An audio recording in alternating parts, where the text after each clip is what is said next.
The Big E Sports Show. Yeah, we got it going on, The fastest hour in sports entertainment. We don't just talk about the headlines. We bring you some of the most engaging and colorful guests each and every episode for your listening pleasure. Now, without further ado, here's your host, Elissa Walker Campbell.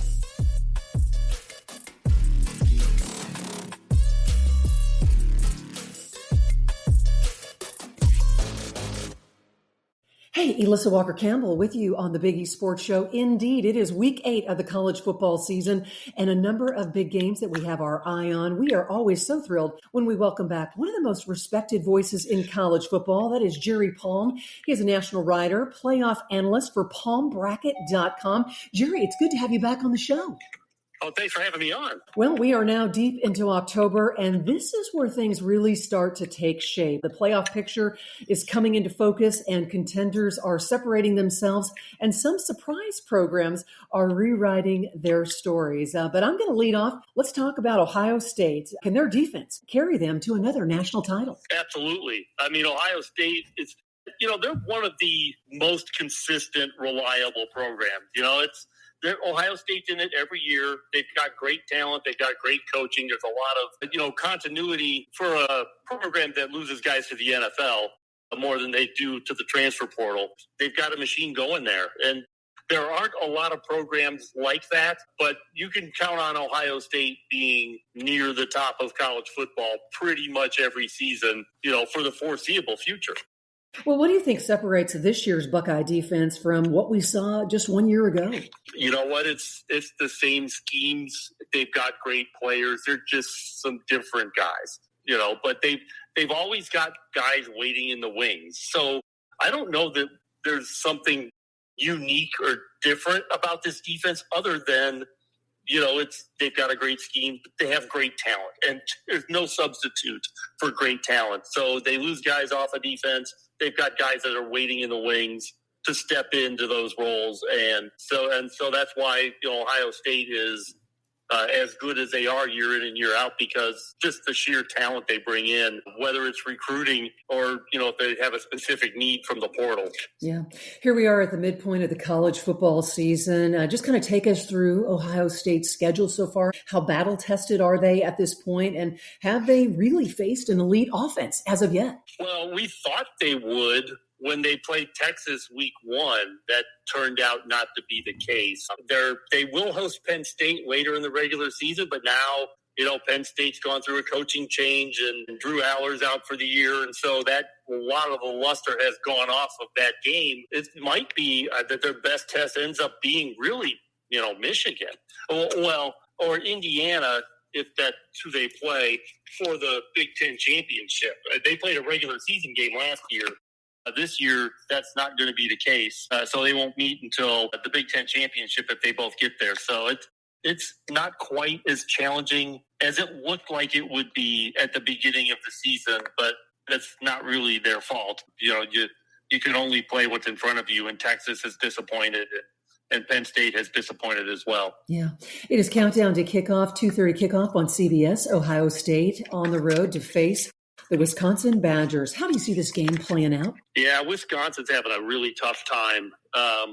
Maryland goes in there a few weeks ago and skunks them at their place, and that's just not something we're used to seeing from Wisconsin. They're not the worst team in the Big Ten or anything like that, but they're not equipped to play a team like Ohio State. It's going to be hard for them to even stay in this game unless the Buckeyes are struggling, because Wisconsin just has not been themselves. And we've seen, 8 coaches already, fired in the middle of the season. And I imagine that Luke Fickell is on the hot seat as well. Now, I'm not saying that he'll get fired in the middle of the season or even at all, but, for what they expected of that program since he took over as coach, it really hasn't lived up to what they were all, including him. Jerry Palm from palmbracket.com. Check him out online. And it sounds like you've got a lot of confidence in the Buckeyes. Just when you stand back, is this one of the most complete Ohio State teams that we've seen since the Urban Meyer era? Yeah, they are very complete. But last year's team was too. But you didn't always see it in the regular season. They had some struggles. They made the playoff, of course. But, they had to work their way through the bracket a little bit harder last year, and they won the title, though. So they did figure it out, get to their level. It's if you're struggling, Ohio State's struggles are still better than most teams, period, at their best. So, yeah, Ohio State, though, looks like one of the few teams this year that is just a well-oiled machine almost from the beginning.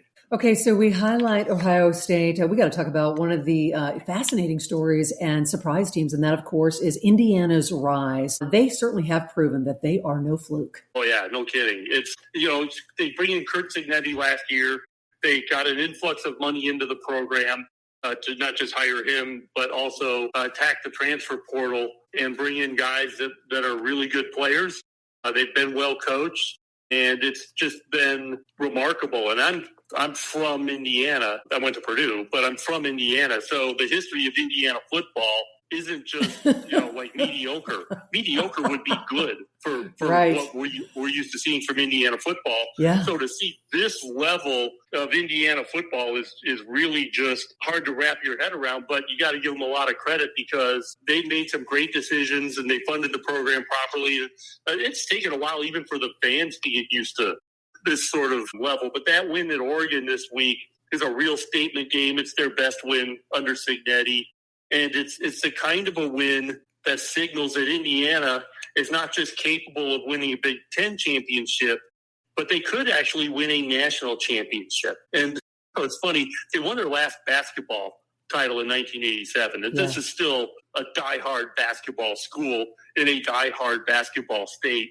And if you had told people you have to wait for a football national championship before you can win another one in basketball, they'd have looked at you like you had three eyes or something. So, but that could actually be what happens this year. I don't think I'm quite bold enough to predict that Indiana will win that title, but they certainly look like a team that is capable of winning that title. So, Jerry, pull back the curtain. Talk to us about head coach Curt Cignetti. His journey has been remarkable. And just in your mind, what stands out to you about his path and just the culture that he's been able to build in Bloomington?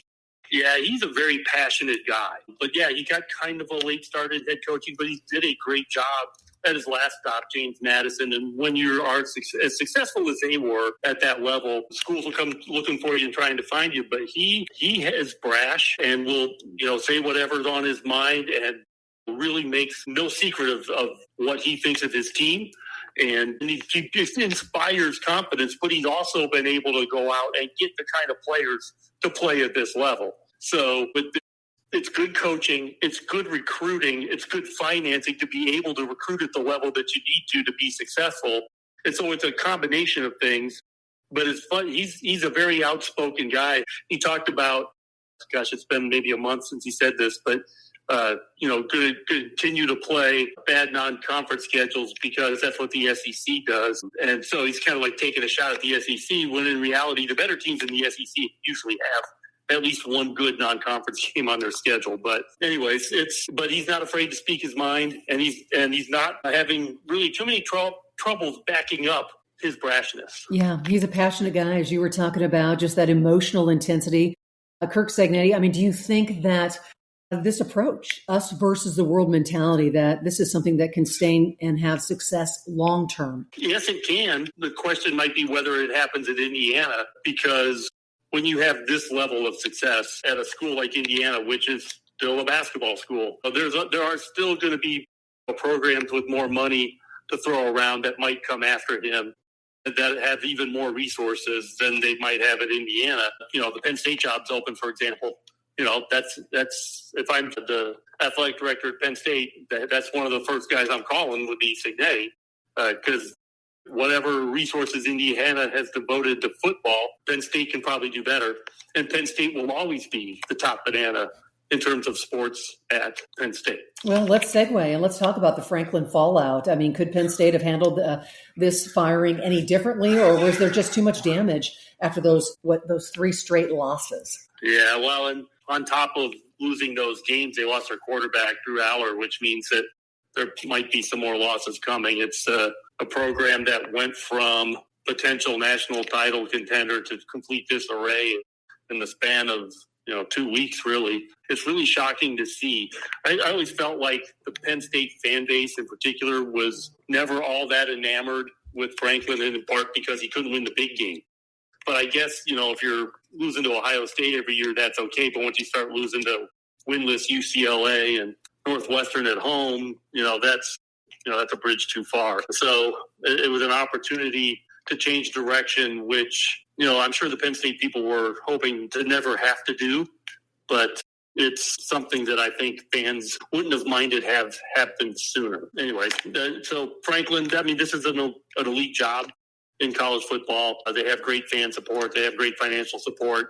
It's the only game in town, really. So, they'll be able to attract a really good coach to this job when they get around to hiring one. Hey, check him out, palmbracket.com. Jerry Palm has been our very special guest. Give me a quick hit on what other storylines stand out in week 8 of the college football season. What are you looking forward to on Saturday? Well, there's some great games. We have 5 ranked versus ranked teams playing or games this week. So, but I think the one that I'm kind of intrigued by is LSU at Vanderbilt, which isn't a big game necessarily, but Vanderbilt's favored.